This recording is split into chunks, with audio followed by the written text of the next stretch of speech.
The Blue Light, a fairy tale by the Brothers Grimm.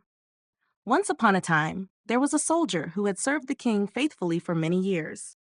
When the war came to an end, he could serve no longer because of the many wounds he had received. The king said to him, "Thou mayst return to thy home. I need thee no longer, and thou wilt not receive any more money, for he only receives wages who renders me service for them."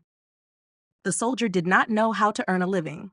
He went away greatly troubled and walked the whole day until, in the evening, he entered a forest.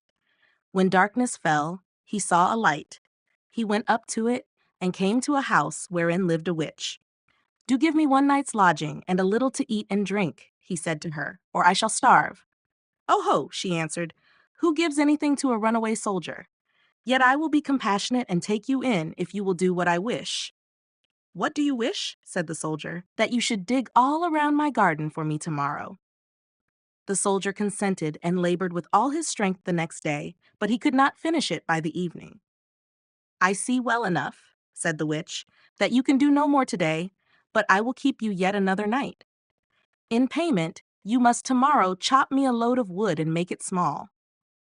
The soldier spent the whole day doing it, and in the evening, the witch proposed that he should stay one more night.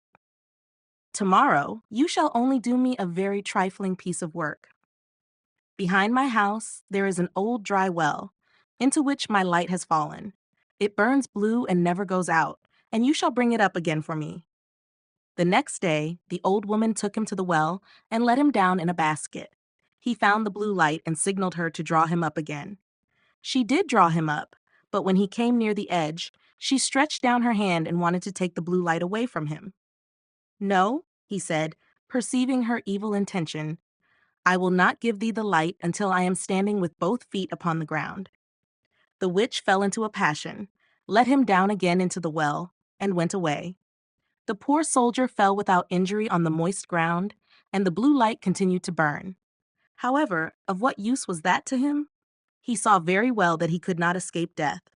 He sat for a while very sorrowfully, then suddenly he felt in his pocket and found his tobacco pipe, which was still half full. "This shall be my last pleasure," he thought. He pulled it out, lit it at the blue light, and began to smoke. When the smoke had circled about the cavern, suddenly a little black dwarf stood before him and said, "Lord, what are thy commands?" "What commands have I to give thee?" replied the soldier, quite astonished.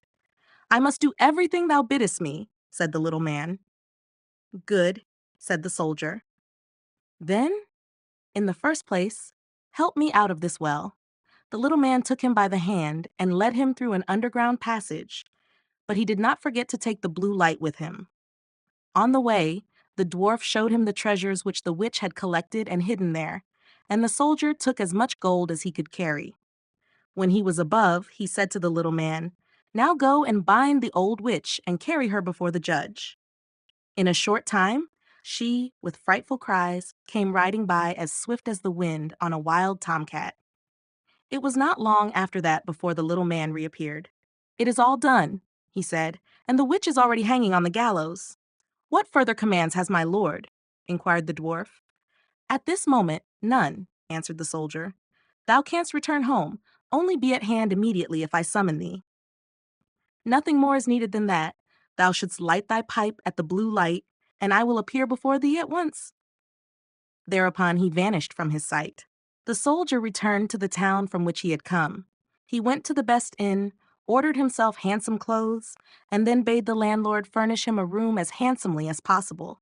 When it was ready and the soldier had taken possession of it, he summoned the little black mannequin and said, "I have served the king faithfully, yet he has dismissed me and left me to hunger. Now I want to take my revenge." "What am I to do?" asked the little man. "Late at night, when the king's daughter is in bed, bring her here in her sleep. She shall do servant's work for me." The mannequin said, "That is an easy thing for me to do, but a very dangerous thing for you. If it is discovered, you will fare ill." When 12 o'clock struck, the door sprang open, and the mannequin carried in the princess. "Aha! Art thou there?" cried the soldier. "Get to thy work at once. Fetch the broom and sweep the chamber." When she had done this, he ordered her to come to his chair. Then he stretched out his feet and said, "Pull off my boots for me." He then threw them in her face and made her pick them up again, clean, and brighten them. She, however, did everything he bade her, without opposition, silently and with half-shut eyes. When the first cock crowed, the mannequin carried her back to the royal palace and laid her in her bed. The next morning, when the princess arose, she went to her father and told him that she had had a very strange dream. "I was carried through the streets with the rapidity of lightning," said she, "and taken into a soldier's room. I had to wait upon him like a servant, sweep his room, clean his boots, and do all kinds of menial work. It was only a dream, yet I am just as tired as if I really had done everything." "The dream may have been true," said the king. "I will give thee a piece of advice. Fill thy pocket full of peas, and make a small hole in it. Then, if thou art carried away again, they will fall out and leave a track in the streets." Unseen by the king, the mannequin was standing beside him when he said that and heard everything. At night, when the sleeping princess was again carried through the streets, some peas certainly did fall out of her pocket, but they made no track, for the crafty mannequin had scattered peas in every street beforehand. Again, the princess was compelled to do servant's work until cockcrow.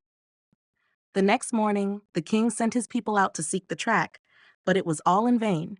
In every street, poor children were sitting, picking up peas and saying, "It must have rained peas last night." "We must think of something else," said the king. "Keep thy shoes on when thou goest to bed, and before thou comest back from the place where thou art taken, hide one of them there. I will soon contrive to find it."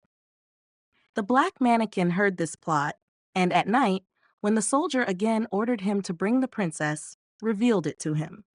He told the soldier that he knew of no way to counteract this stratagem, and that if the shoe were found in the soldier's house, it would go badly for him.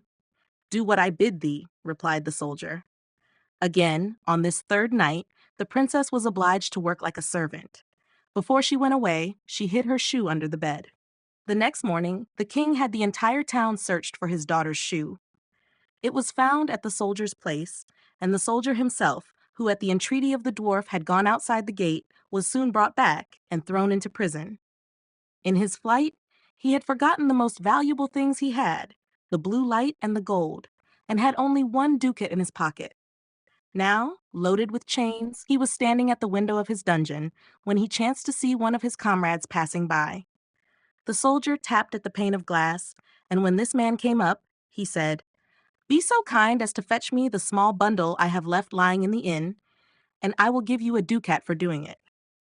His comrade ran to the inn and brought him what he wanted. As soon as the soldier was alone again, he lighted his pipe and summoned the black mannequin. "Have no fear," said the latter to his master. "Go wheresoever they take you, and let them do what they will. Only take the blue light with you." The next day, the soldier was tried, and though he had done nothing wicked, the judge condemned him to death. When he was led forth to die, he begged a last favor of the king. "What is it?" asked the king. "That I may smoke one more pipe on my way." "You may smoke 3, answered the king, "but do not imagine that I will spare your life."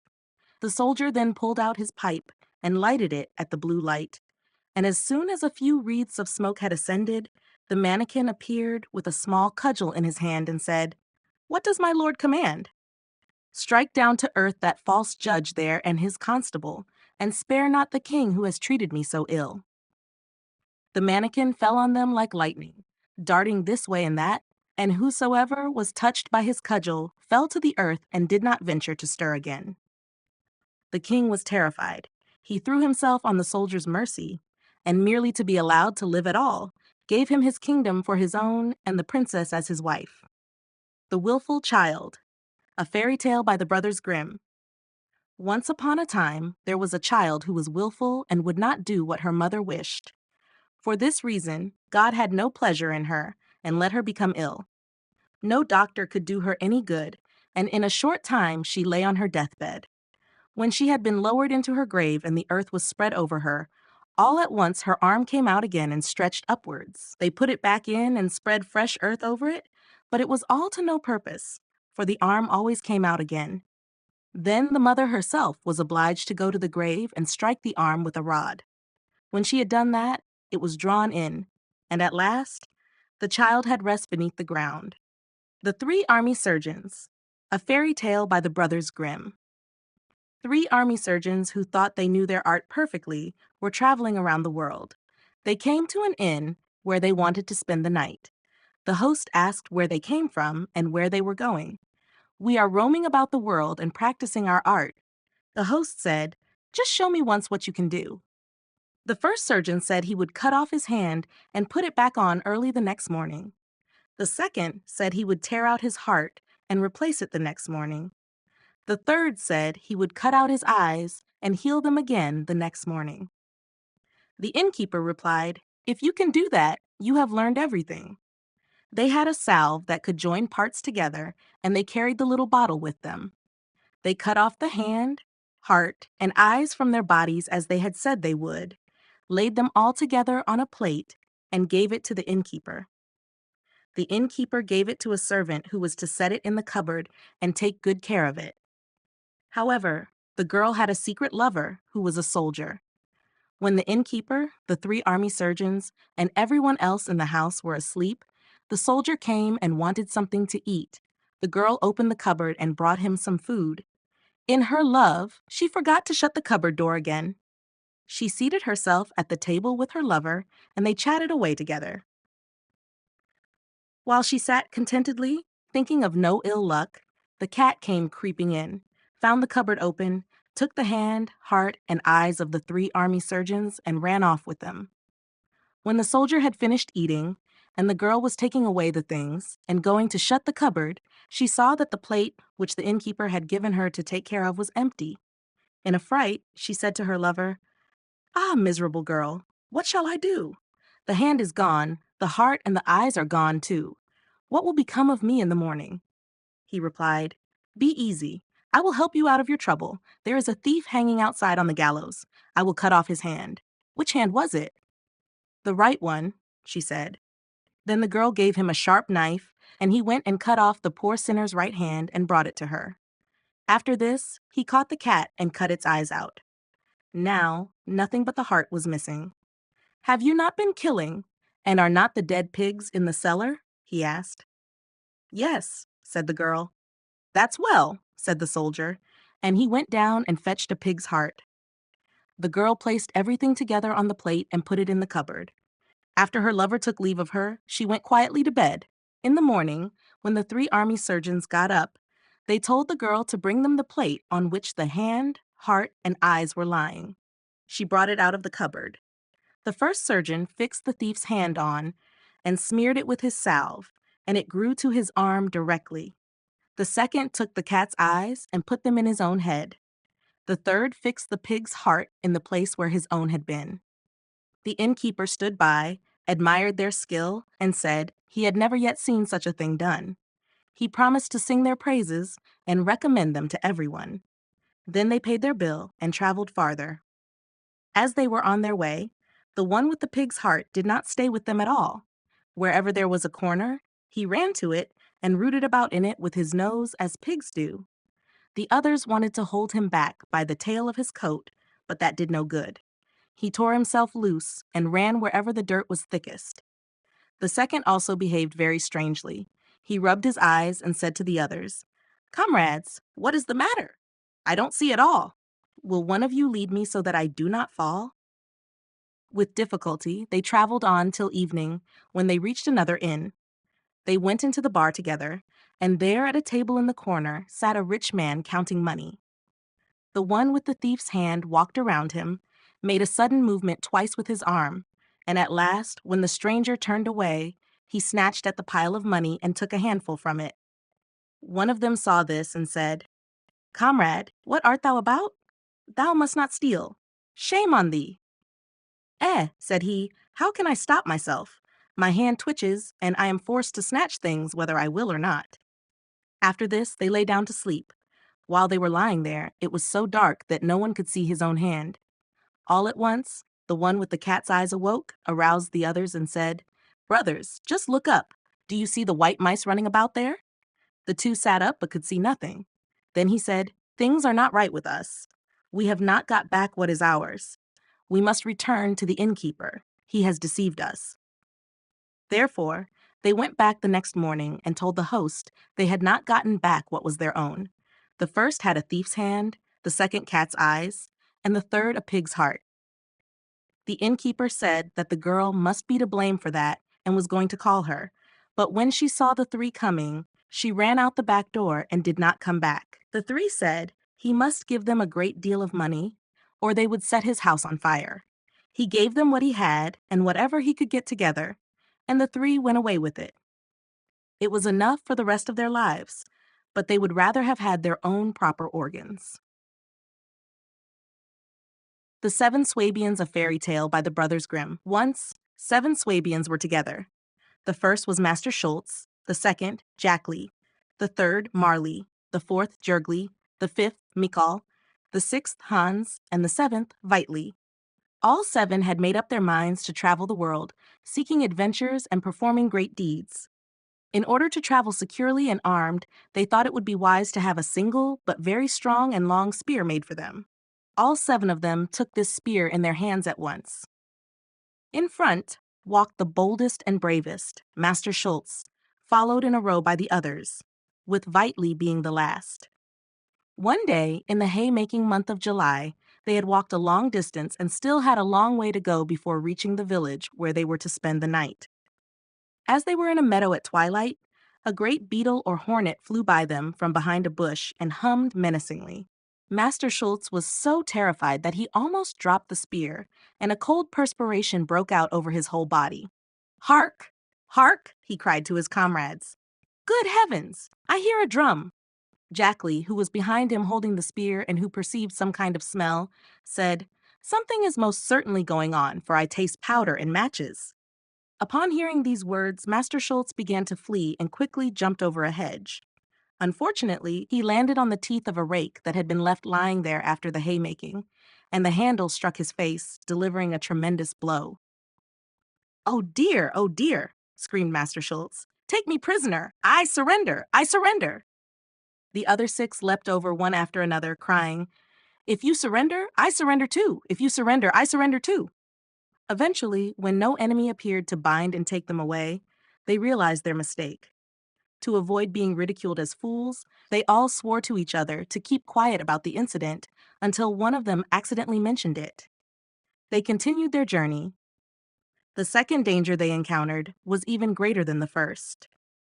Some days later, their path led them through a fallow field where a hare was sitting, sleeping in the sun. Her ears stood straight up, and her great glassy eyes were wide open. Alarmed at the sight of the horrible wild beast, they consulted about what would be the least dangerous course of action.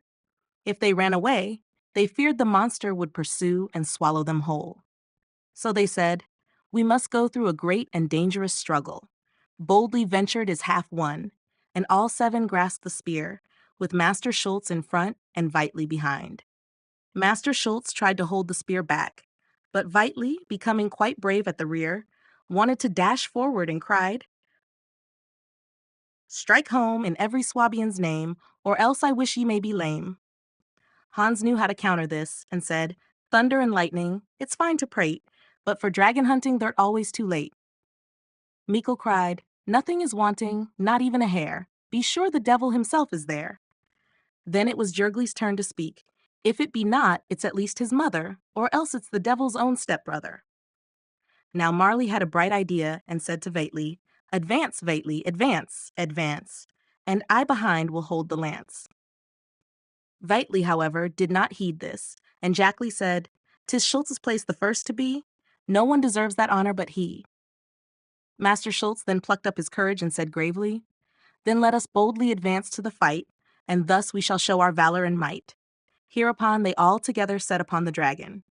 Master Schultz crossed himself and prayed for God's assistance, but as all this was of no avail, and he was getting nearer and nearer to the enemy, he screamed, "Oh ho ho ho ho ho!" in the greatest anguish. This awakened the hare, which in great alarm darted swiftly away. When Master Schultz saw her thus flying from the field of battle, he cried in his joy, "Quick, Vaitli, quick, look there, look there! The monster's nothing but a hare!" The Swabian allies went in search of further adventures and came to the Moselle, a mossy, quiet, deep river over which there are few bridges. In many places, people have to cross in boats.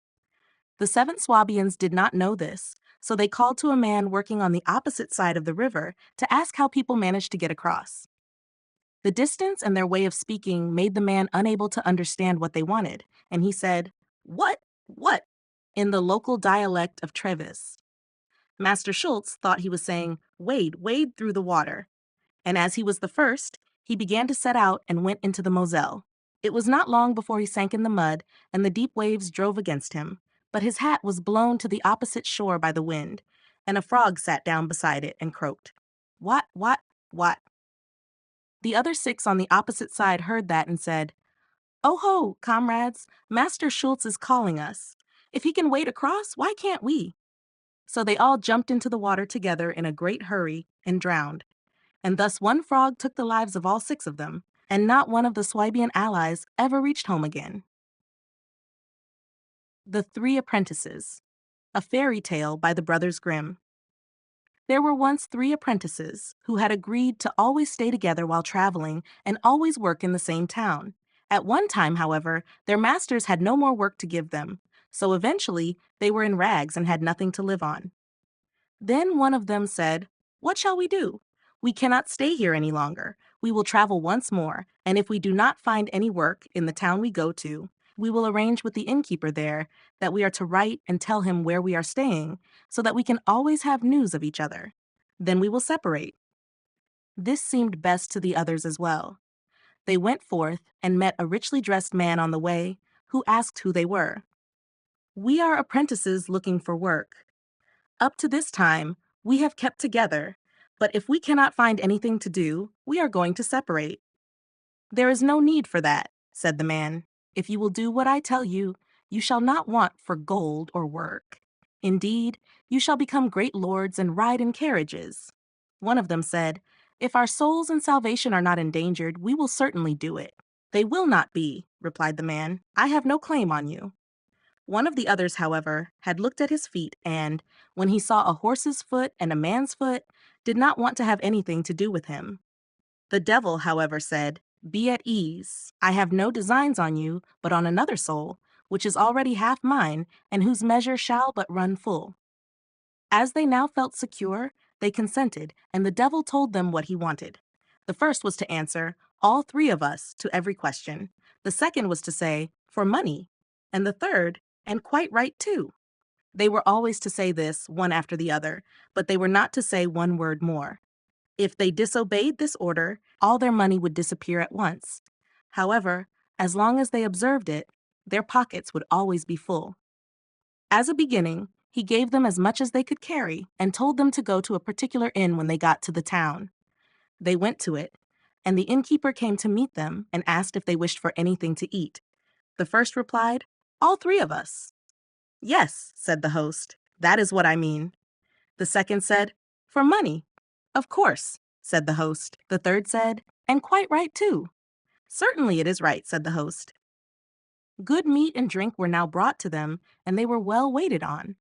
After dinner came the payment, and the innkeeper gave the bill to the one who said, "All 3 of us." The second said, "For money," and the third, "And quite right too." "Indeed it is right," said the host. "All 3 pay, and without money I can give nothing." They, however, paid even more than he had asked. The lodgers, who were looking on, said, "These people must be mad." "Yes, indeed they are," said the host. "They are not very wise." So they stayed for some time in the inn, saying nothing else but, "All 3 of us," "For money," and "Quite right too." However, they saw and knew all that was going on. It so happened that a great merchant came with a large sum of money and said, "Sir host, take care of my money for me. Here are 3 crazy apprentices who might steal it from me." The host did as he was asked. As he was carrying the trunk into his room, he felt that it was heavy with gold. Thereupon, he gave the 3 apprentices a lodging below, while the merchant stayed upstairs in a separate apartment. When it was midnight and the host thought that all were asleep, he came with his wife, and they had an axe and struck the rich merchant dead.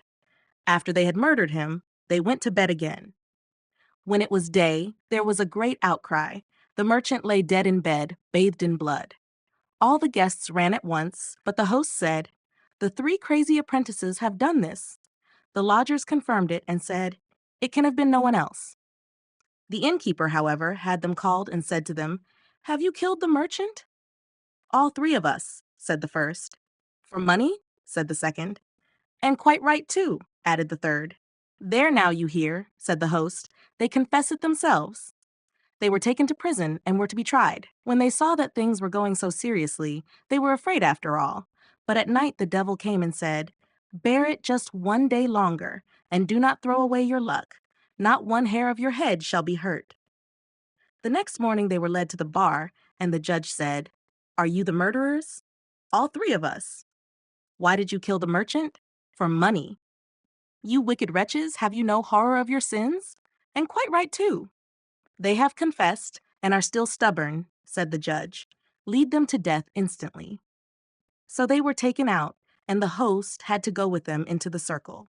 When they were taken hold of by the executioner's men and were just going to be led up to the scaffold where the headsman was standing with a naked sword, a coach drawn by 4 blood-red chestnut horses suddenly came up, driving so fast that fire flashed from the stones, and someone made signs from the window with a white handkerchief.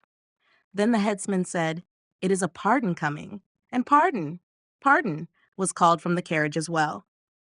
Then the devil stepped out as a very noble gentleman, beautifully dressed, and said, "You three are innocent. You may now speak.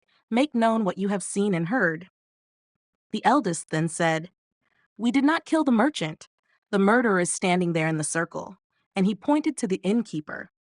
"In proof of this, go into his cellar, where many others whom he has killed are still hanging." The judge then sent the executioner's men there, and they found it was as the apprentices said. When they had informed the judge of this, he caused the innkeeper to be brought up, and his head was cut off. Then the devil said to the three, "Now I have got the soul which I wanted to have, and you are free, and have money for the rest of your lives."